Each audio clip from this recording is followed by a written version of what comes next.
From Baltimore, Maryland, weighing 275 pounds, the American hero, True Man Shoe Baby! What is going on, super fans? This is Comic Core Daily. We're going to be doing Wrestle Core Daily today. We're going to all things wrestling. I know JB hasn't finished up on his first part of the long box lunch break, so some people will be trickling shortly. I just want to let everybody who is here watching know that we're going to be talking wrestling from the top of the show to the bottom of the show. And you heard him in the intro there. Rest in peace, Howard Finkel. This show is dedicated to the Fink. Now, we're going to go ahead and move on to the first topic of the day. Haven't been here before. Let me tell you about it. It's called Nerd News.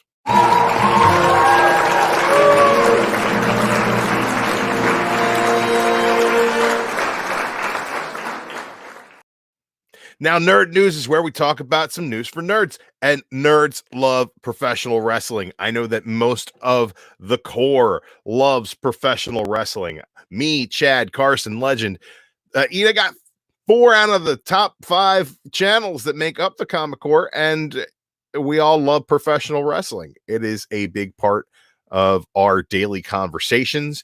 It is a big part of our gaming. We always game on 2K19. Really great game to do some multiplayer with your friends, especially in professional wrestling. Today, we're going to be talking about the WWE Talent Purge of 2020. Man, it seems like this COVID-19 business has them in a tizzy, and they're just releasing everybody. And we're going to name out some of these people and where we think they might end up. I am also, in the second half of the show, going to be running down my top 5 favorite wrestlers of all time. So stick around for that. But I am dubbing this segment Jobless Jobbers. That's right, Jobless Jobbers. We've got plenty of people who were released recently, and we've got a lot of different opportunities for them in the indies, on the internet, AEW, New Japan. There's an endless array of places for these guys to go. Drake Maverick was released, and this guy I can't see anywhere. This is probably one of the releases here where this guy's contract time with WWE didn't add anything to his stock. The former Rockstar Spud could go back to Impact and probably recognized right away. But he didn't really do anything there of note, so why go back? Maybe flex his muscles in the ring in MLW, get some shine. That could be a possibility. He does have some TV experience that a lot of guys on the indies don't. So that could add to his stock there. But man, I can't say that I'm going to miss Drake Maverick or that I ever cared about him in the first place. This guy right here, Heath Slater, he's got kids. Apparently Vince McMahon don't care about his kids and whether they eat or not, because this jobless jobber has been with the company for 15 years and unceremoniously let go. I think a lot of these releases have to do with guys who work the house shows, the live event circuits, and Heath Slater's definitely one of those guys. Doesn't get a lot of TV time. This guy's got kids to feed. I could see Heath Slater making a run on one of the bigger indies. I think NWA TV would be perfect for Slater, who's got a mouth on him. And his character work could really take him places there and raise his stock overall. I know a lot of people are Heath Slater fans just for the sake that he's kind of got some great comedy in him and does some great character work, and that's going to get him over just about anywhere he goes. I think he get him in a role as a jobber in the WWE, and he's never going to get out of that. Which brings us to Kurt Hawkins. Kurt Hawkins, he runs a wrestling school. He's going to be fine. He's got a day job. He's got investments. He does that YouTube show with the action figures. He's got things to do. He runs Northeast Indies. He doesn't have to book himself. I think he's going to be fine. He was still doing the thing to be kind of like a player coach, doing a lot of live events, showing up, putting somebody over. Job Squad guy for life. And he's going to do great teaching young guys how to wrestle for the rest of his career. Here's a guy. Now, here's a guy in Zack Ryder holding the Intercontinental Championship. He won it at WrestleMania, and it's just the biggest consolation prize you can give a guy when he is so over and you have no idea what to do with him. Zack Ryder was the hottest thing in wrestling for a period of time, and the WWE squandered all of that. This guy's a great personality. He's got solid in-ring work, and he's got a good character. This is the kind of guy who could really go places. He's put together a great physique over the last couple of years, really focusing on his fitness. He's hilarious. You see him on that YouTube channel with Kurt Hawkins. They're still real good buddies. But where do you think Zack Ryder ends up? This is one of the guys I think actually ends up in AEW. And I would say don't expect any of these guys to show up anywhere really soon because shows are being canceled. Indie shows aren't being run. They're doing empty arena stuff at AEW and WWE. I don't know what MLW is doing with that. I haven't given it a shot, but I think NWA could still survive considering they have a minimal crowd as it is, and their product is kind of built for that. So I think that we're going to see a run on the indies when things start coming back from one Zack Ryder, and we're going to find out a little bit more about how he's doing later on in our social media segment. But Zack Ryder, I think, is probably one of the biggest upsides on everybody who's been released here. That guy was so hot for so long. They did nothing with him. These guys are going back to Japan. Everybody's like, oh, yeah, Gallows and Anderson, they're going to end up in AEW with their Japanese guys. Look, no, they're not. They're not. They're going back to Japan. These guys are not over in the States. They had every opportunity to put them over, to get them over. They jobbed the Dudleys out to these guys, put the titles on them. Then they had them be lackeys and do dumb jokes. These guys are fantastic. They can be absolute killers in these roles. And if you're not going to make them absolute killers, take them out of these roles because they're versatile and they can work any gimmick you give them. This was an absolute waste. And guys who had money thrown at him by McMahon to keep him off the table somewhere else. He had no intention of using these guys, just like he had no intention of using the Revival. These guys need to go back to Japan where they can actually make a difference and where they'll actually have an impact. Don't get me wrong. I love the Good Brothers, but the best things that they did for WWE was that fake wrestling show where there's like the throwback. So we'll see what it is. I don't think we're going to get a Bullet Club reunion. Matt Colburn, IRL friends showing up in my stream. That's pretty cool. Matt Colburn says Bullet Club reunion. I don't know, man. I don't think we're going to get a Bullet Club reunion. I think that if they go back to Japan, they might actually feud with the Bullet Club. But we'll see. I know Carl Anderson wants to go back to Japan. I saw that a couple places already today. He's got that hot Japanese wife, maybe take her home and take the kids and raise them. C. Woodard says it right there. Southpaw Wrestling. Thanks for jumping in and helping me out there. But yeah, the Good Brothers, man, all the opportunities in the world, they just squandered them.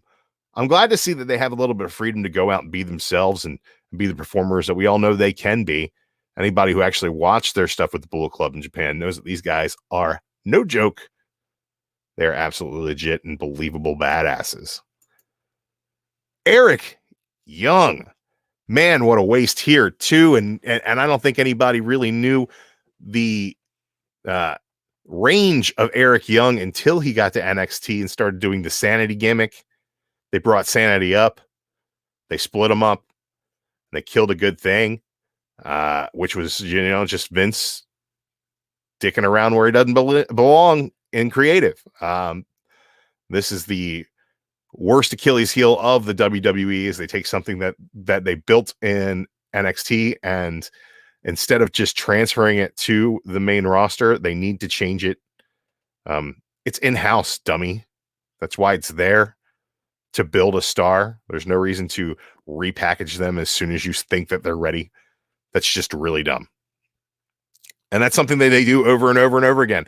Eric Young was great in TNA for a long time. This guy's older than you think he is, but he can go still. He's believable. His mic work was great. His manager work was great. I had an inkling that they were probably using him in more of a player coach role, having him work backstage as well. And if that's the case, then probably they're just releasing him because of these live events. But this is a guy who can go to MLW and put them on the map. This is a guy who can go to Ring of Honor and really just bring their whole main event scene to another level. And he's a guy who's being used as a jobber in the WWE. So I think that we're going to see Eric Young pop up somewhere. And again, I don't know when anybody's going to be able to pop up anywhere, but we'll see. Talk about squandered opportunities. EC3. This guy's the total package. And by that, I mean, he's exactly like Lex Luger. He's not great in the ring, but and he's not super great on the mic, but he looks the part. He should be booked in a money way. And nobody just seems to know what to do with him. TNA gave him the opportunity before to put himself on the map. I could see this guy going back to Impact and having an impact. I could see him in MLW raising their stock a bit. I don't see this guy coming to AEW. And I really don't see him going to Japan and doing much there. I think this guy would be a top of the indies kind of guy for the rest of his life. And that's sad because he could be so much better. He is exactly what the WWE needs. He's a WWE guy through and through. That's the kind of worker he is. He was Derek Bateman there for how many years in developmental, and they've done nothing with him since. Really terrible. It's sad to see, but I think MLW could be a really good spot for him. And I think that he could learn a lot going to a place like NWA and being on Power for a while. Yeah, hey, CW just said the exact same thing. Like to see if EC3 would feud Eli Drake in NWA. That could be a really good moneymaker for them and could put more eyes on their product. I think that'd be a good move for them. And like I said, again, NWA is built for this empty arena style of broadcast. So we'll see. EC3 might have a chance. Guys, guess who you're never going to see again? Aiden English. Aiden English has a great voice. He was doing good on commentary. He might end up being on the MLW commentary team, or I could see him being on the commentary team in NWA, or bringing him in to be a mouthpiece for somebody. But when's the last time you saw an Aiden English match? That'll be the last time you see an Aiden English match. Bam! Leo Rush. Leo Rush, I could see showing up in AEW, but not long term. I could see him doing a couple spots. I can see him touring the indies, hitting Pro Wrestling Guerrilla, maybe ending up AAA for a while. This is a kid who can go in the ring, and he's a cruiserweight. He's built for the indies. This guy will be fine. He's going to find booking. Don't worry about him. Rest in peace, Eric Rowan. I think we've seen the last of this guy. I think he doesn't seem to be the kind of wrestler who's going to want to go from lumbering around in front of half-full WWE arenas and pay-per-views and stadiums and things of that nature and then go to the indies for a $100 payday. I think Eric Rowan has probably put some money away. He had a long tenured WWE career in the developmental system. So hopefully he's put some money away, and that might be you might see him like in his area doing local indies just on the weekends, just for fun, to sell some t-shirts or something of that nature, but doesn't have the charisma, I think, to make it on his own. Maybe AEW brings him in to be a Dark Order lackey. I think that's a bad idea. I think good old Rowan here is going to be pretty terrible. Rowan needs to go work in sanitation. He does wear that trash man outfit. I think that what he's going to end up doing is disappearing. Just like Connor and Victor, who are now doing Northeast Indies or whatever. But nobody cares. So, bye-bye, Rowan. Nice to know ya. Take your dead spider. Disappear. No way! Jose, this guy was terrible. But he was also pretty great. If you watched him in NXT, this guy came out, popped the crowd in the middle of a show, got people dancing, the music was good, and he could go in the ring. The guy was big, he was strong, he was fast and agile, and he was believable. The gimmick was dumb, sure, but this guy had the opportunity to be exactly what the WWE needs, and that's like an intermission guy. They do live shows. I'm sure that's exactly what he was doing on the live show circuit. That's good and it's useful, but the fact that they're not doing live shows anymore, they're cutting all that staff. No Way Jose is a guy that I could see being back with the WWE when this is all over. I don't see him really going anywhere and doing anything else. He could go to Japan and take the Juice Robinson route, where he goes from being the goofster to being the ultimate serious guy. But I don't see it. I don't see No Way Jose being anywhere but the WWE. I don't see him being able to pull off any gimmick that is not a ripoff of No Way Jose. And I'm fairly certain he doesn't own that. So good luck in your future endeavors, No Way Jose, but I'm pretty sure we'll see him back with the WWE before long. This was botched from the very, very beginning. Mike Bennett was one of those guys on the indies that everybody said, look at this guy. He could be something. He could transfer to the WWE. But instead of getting bigger, he got smaller. And instead of coming in as Mike Bennett, he was saddled with his wife's last name in a strange cuckold type emasculation situation. And every gimmick they were involved in was just absolute trash. Maria's a looker. Mike's a worker. Should have just let them do their thing. I could see these guys in MLW. I don't think AEW is going to be picking them up, and I think that they'll probably go up back to Ring of Honor and do the Ring of Honor MLW kind of shift thing that a lot of guys do. So they're going to work top indies. I don't think they're going to go away. These guys haven't put away enough money that they can just work. But they just signed new contracts. And it's like everybody Vince signed to keep off the board. He's like, all right, well, I guess that was a bad idea and I don't have the money for that anymore. Who didn't see that coming? Sarah Logan. Sarah Logan can kind of work. She's got kind of a random Braveheart type gimmick thing that you can transfer to pretty much any kind of barbarian type gimmick. I think Sarah Logan would make a splash in AEW if you just rebranded her. I think she can go. She's got enough in-ring experience that she could be a boost to that women's division, which needs some help. It's gotten a lot better, but it is kind of the one sad part of AEW right now is their women's division is not on par with the rest of what they're doing over there. Mike Chioda, this guy was also working a lot of the live events, and he's an older referee. He's been there for 31 years, something like that. He's been working for the company. The guy's paycheck just got too big, and he was a numbers cut. That's the way I see it. Will Mike Chioda referee again? Yeah, I'll probably do local indies in his area, but I'm pretty sure he's made a nice amount of money for him to retire on. He's been there for 31 years, and if he's invested properly, he's had a steady gig. It's not a small paycheck. He's not making Steve Austin money, but he's got to be making a good living. I'm pretty sure Mike Chioda won't be showing up for any of these other promotions and will probably be hired back when live events start again. Kurt Angle, talk about a paycheck. This guy had money thrown at him when he came back.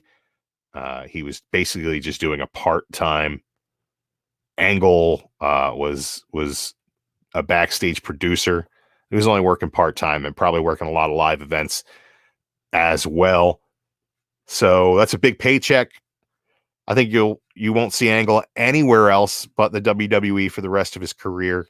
He'll get one of those Legends deals where they can make action figures of him, and he'll show up for Raw anniversaries and things of that nature. But beyond that, this guy's not going in the ring anymore, gang. And he might show up and pop a local indie with a signing or something. But don't look for him on TV anywhere else. And the category of one of these things is not like the other. One of these things just does not belong. That is Rusev. This guy can go. This guy is over. This guy has been sitting at home wondering, what the hell are they going to do with me? They had the hottest story angle of the year last year with the Lashley cuckold story, which I thought was absolute garbage, but at the same time was like the top rated segment on the show. They kill it and send Rusev home. It's built to get him over. This guy, every time he changes his facial hair, is trending on Twitter. What are you doing with this guy? Apparently they thought they were paying him too much and they weren't using him. I don't know who he pissed off, but I expect to see Rusev in some form on AEW shortly. If Tony Khan is not reached out to this guy with a giant check already, then what the hell are they doing? See what it says. He kind of feels like Rusev won an out after they failed to capitalize on the Rusev Day angle. Right after the Rusev Day angle, he had that big Lashley angle, prominently featured on television. He's the baby face at the point. He's going to be the guy who's going over. And they never did anything with it. It's mind-numbing how terrible they are over there with creative. Mind-numbing. It's really bad. But Rusev, oh man, Rusev Day is dead. I'm sure they own the name. I'm sure they own the name Rusev. Right? Maybe Aiden English has a future just announcing Rusev as something else. I could see that. I'd be down for that. That's really the only way Aiden English is going to work again. But Rusev, this guy is going to be a champion somewhere else. If Rusev blows off AEW and goes to Japan, he will be main eventing the Tokyo Dome instantly. This guy is going to be over. He's a bruiser. He's agile. His strikes are great. His ground game works. His character's phenomenal. And every time he changes his facial hair, he trends on social media. Why is this guy not at the top of the business? I have absolutely no idea. But gang, thank you so much for joining me on this segment that I call Jobless Jobbers. Now we're going to move on to one more news story before we move on to the second half of the show, which is going to be my countdown. I do it every day with comics. You're just here for the wrestling thing. Just know that I do this constantly. I'm the king of segments. My segments come out of my butt. It's absolutely amazing how many segments I've got. But first, we're going to talk about AJ Styles. Out of touch gamer, flat earther, and mom haircut enthusiast doesn't know why people are hating on the WWE right now. Well, considering they're calling themselves essential and they're making their employees come to work, and they've had incidents of coronavirus with their on-screen talent, and they're also releasing wrestlers that they signed up just to keep them off the board. All of the jobbers got pink slips. Even your friends, AJ, got pink slips. And creative has nothing for a guy like Rusev. You're wondering why people are down on the WWE? Come on, bro. Get it together, Karen. Get it together, Karen. That's right. I've got segments for days. We're asking Karen here to get it together. Out of touch, AJ Styles doesn't know what's going on in the world, and I'm sorry for him there. But I tell you what, man, I like AJ. I think he's a fantastic performer. Never been a bright guy. It's true, he's a flat earther. I wish I would have pulled that up today, Carson. I would have pulled up the flat earther. AJ would like to speak to your manager. I'm sure he would, Chris. I'm sure he would. His whole stable got, did anyone tell him his whole stable got released? Yeah, he probably feels guilty for keeping his job. All right, gang. I do commercial breaks around here, and that's what we're going to do now. We're going to go to a quick commercial break. I have some more segments coming. We're going to do a countdown of my top 5 favorite wrestlers of all time. I'm going to ask you the question of the day, and before we get out of here. But right now, we're going to go to commercial break.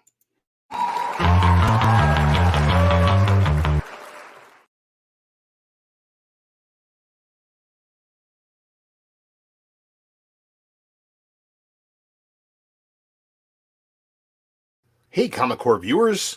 Do you want a free mystery box of comics? Well, that's good because we're having a giveaway. It's super easy to enter. Just leave a comment on any Comic Core Daily video answering the question of the day. Want extra entries? Well, you can vote in the Modern Men poll each week and leave a comment explaining your choice. This giveaway is open only to U.S. residents 18 and up, and you must be subscribed to the Comic Core. We'll compile all the entries and spin the wheel on the Friday, April 24th episode of Comic Core Roundtable, and you must be in the chat to win. Printed rules and instructions will be found in the description of this video. Good luck and happy commenting. MainFrameComicCon, April 25th and 26th, an absolutely free 2-day online interactive con experience that you can enjoy right from the comfort and safety of your own home. Celebrity guest interviews, comic industry professionals, cosplay contests, and so much more. Check out the website at MainFrameComicCon.com. And be sure to follow us on Instagram at MainFrameComicCon for our ever-growing list of guests and emerging schedule of events. That's April 25th and 26th, Saturday and Sunday, 2 days, absolutely free. MainFrameComicCon. We're bringing the convention to you. This is Andy. Excitement's building. This is Thursday. I'm nervous. Breathe with me, guys. And this is Andy on Thursday. That's right, we gave Andy his own show. No way. No way. Yes way, Andy. Holy sheet. Holy sheet indeed. Andy Given Thursday. Live every Thursday at 10 p.m. Eastern, only on the Comic Core. You've been waiting for it. I promised it. And now it's here! Modern Men presents The Dark Knight Returns. Only on the Comic Core.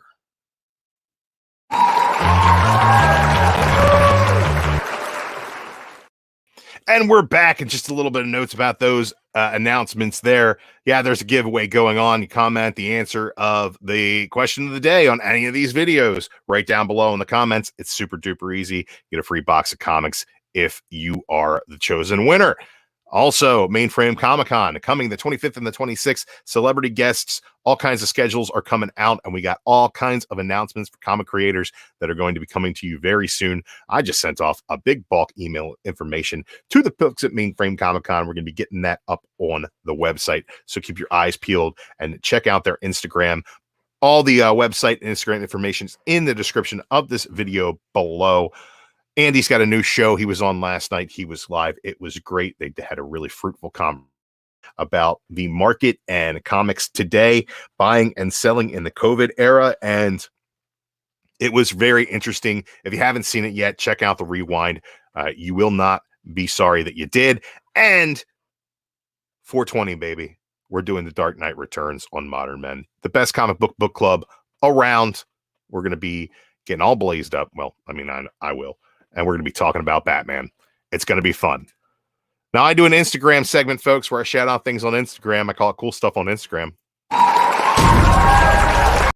That's the wrong bumper. That's the...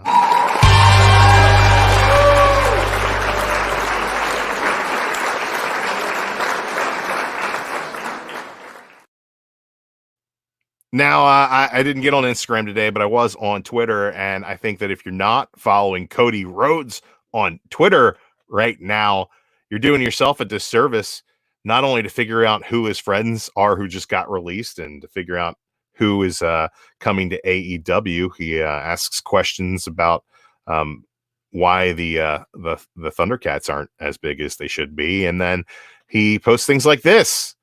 Bam! 24 hours... And Matt Cardona, a.k.a. Zack Ryder, has the top-selling T-shirt on ProWrestlingTees.com. Did I not tell you this guy was over? So over. He doesn't have a job. He makes a joke shirt about not having a job. And he sells more of them than anybody out there who has a job. This guy is freaking over. Check him out. He's going to be somewhere soon, probably AEW. Is he going to be a top star? I don't think so, but I think he'll be featured. I think people will be enjoying that, and I think maybe we'll get a tag team with him and who's been looking for a tag team partner, Sean Spears. Maybe he'll tag Sean Spears. That would be cool. Who knows? All right, gang, time for my countdown. Favorite wrestler of all time.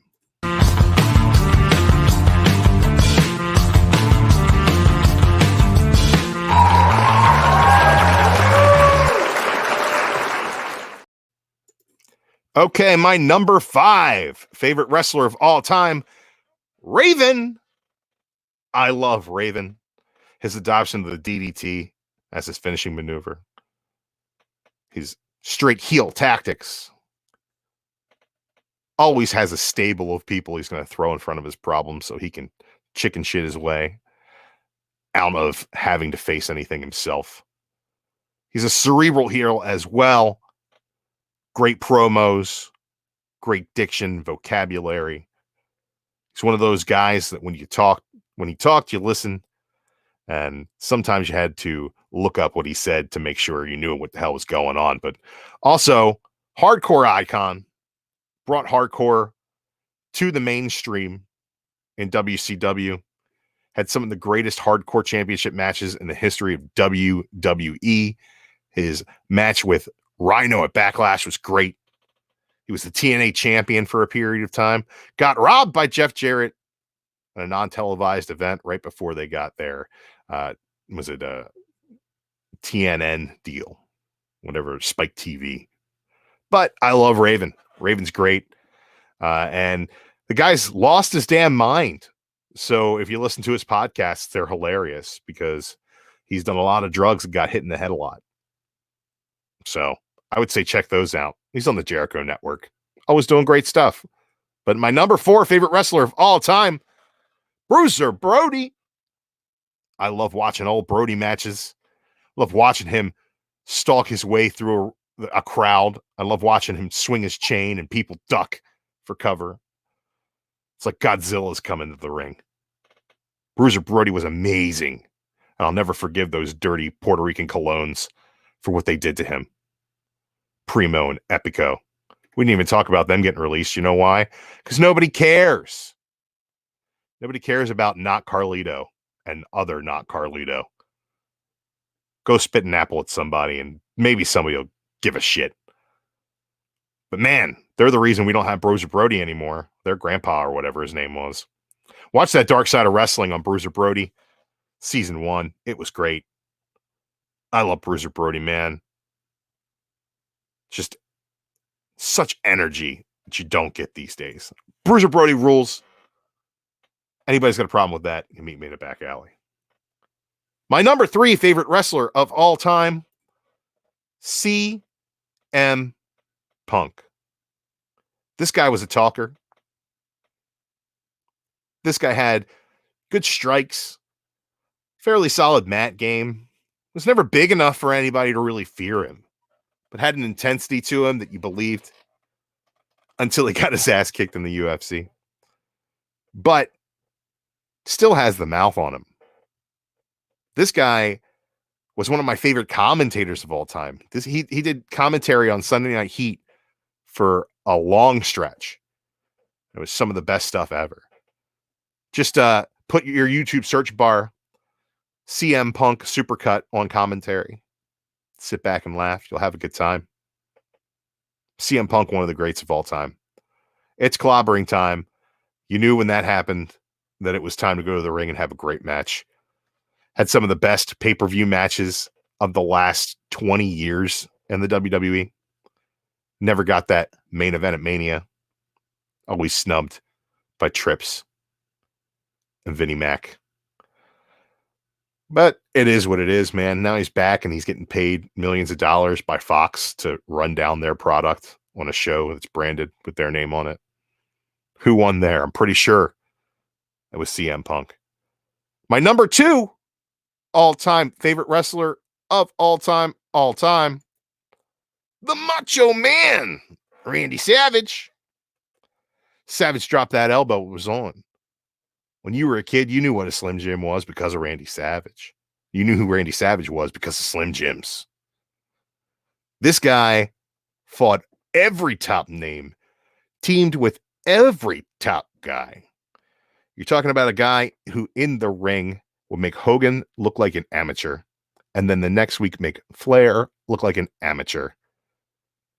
His match at WrestleMania 2,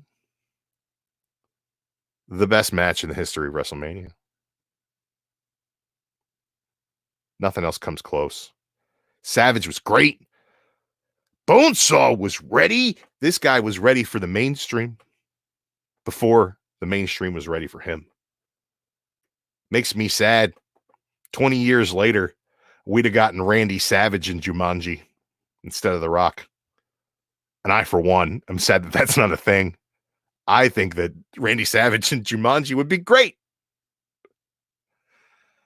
Oh, man, just talking trash on Kevin Hart.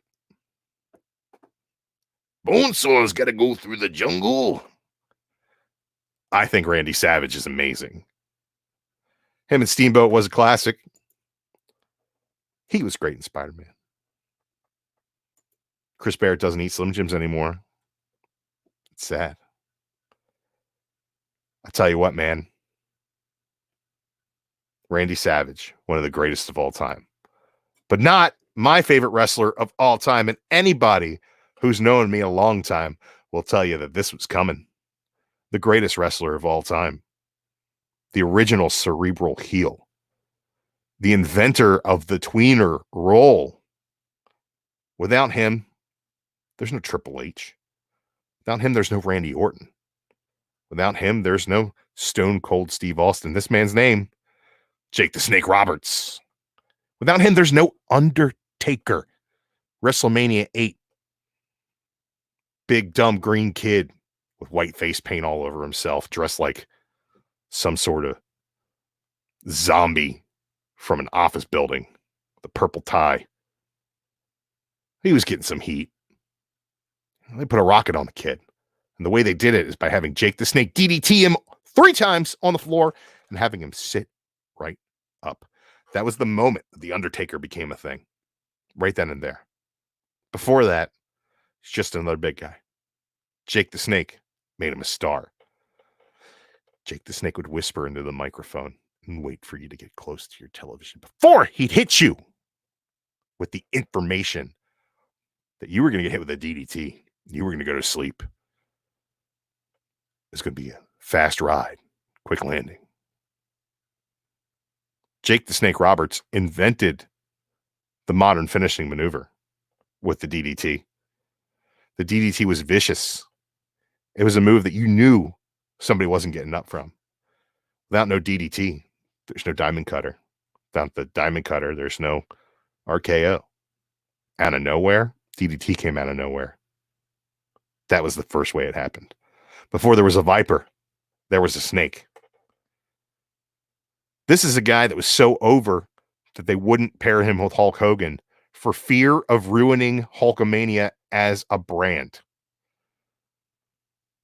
He shows up recently in AEW and he's given these long-winded, non sequitur promos. And they're bad. Man, they're bad. But I can't help but watch and be entertained by Jake the Snake. I got a chance to meet Jake the Snake. I didn't upload the photo because I'm a dummy, but one of the greatest moments of my life was meeting Jake the Snake Roberts. He was a sweetheart of a man. I told him, you know, you made The Undertaker, man. And he pulled me in with a hug and he whispered in my ear, they all forget that shit, brother. They all forget that shit. Jake the Snake Roberts, greatest wrestler of all time. If you disagree, let me know in the comments below so I can know who to hate and who to meet in the back alley and fight, because Jake the Snake is the greatest wrestler of all time. With that note, we're going to move on to my final segment of the day. You can answer this question in the comments below for an opportunity to win some free comics. It's going to be a giant mystery box of comics. I'm going to ship it right to your door. All you got to do is answer the question of the day.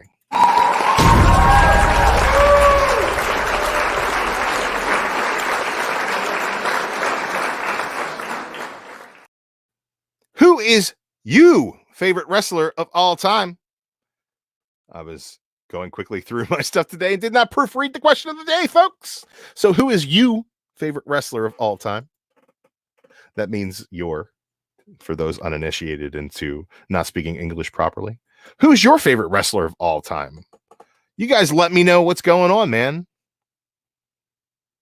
Let's see. DDT ain't running power slam. You're right. It's actually a good move. Bulldog sucks.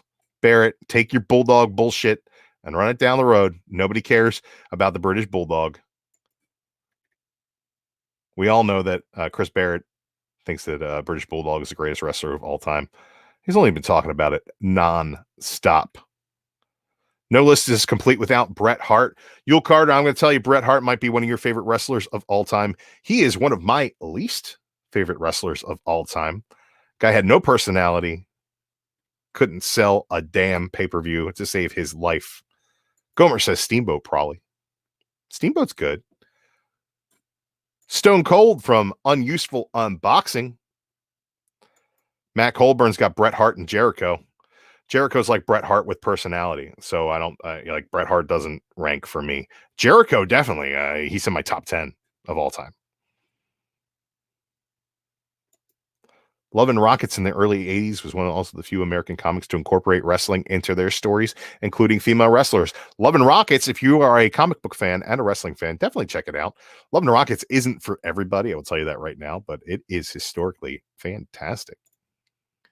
Chris Eater, Flair, and HBK. I think HBK and Flair both made my top 10, not my top 5.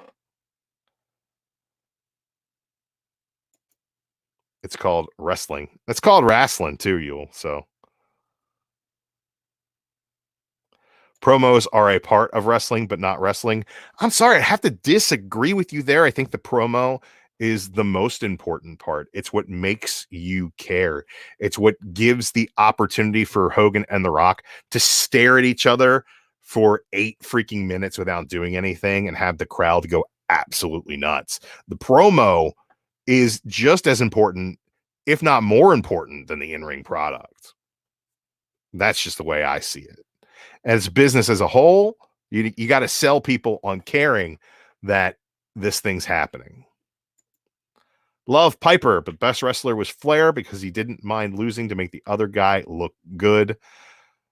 I don't think a lot of them mind losing to make the other guy look good as long as they look good in the process, and Flair had a way of always looking good in the process. But Piper, yeah, definitely would say that. Brett had a lot of personality. No, he didn't. Chris Barrett, you're on timeout. All right, gang, we're at 45 minutes, a lot longer than I normally go. Just another quick shout out. Modern Men on Monday will be The Dark Knight Returns. Tune in and watch. Read that book over the weekend. It'll be fantastic. My friends over the SMB Network have an interview on the Comic Cast this Sunday at 7 p.m. Eastern Standard Time with Kelly Thompson, writer of Deadpool and Captain Marvel and Mr. and Mrs. X, all kinds of good stuff. Check them out over there. It's going to be some solid content. And beyond that, we're going to be on the roundtable tonight at 10 on the Comic Core, like we always are. What are we going to be talking about? Whatever the hell comes up, man. Sting is in the rafters. We're going to keep the tape machines rolling, but we got to get out of here, gang. Thank you so much for stopping by. And as always... And that's the way the news goes.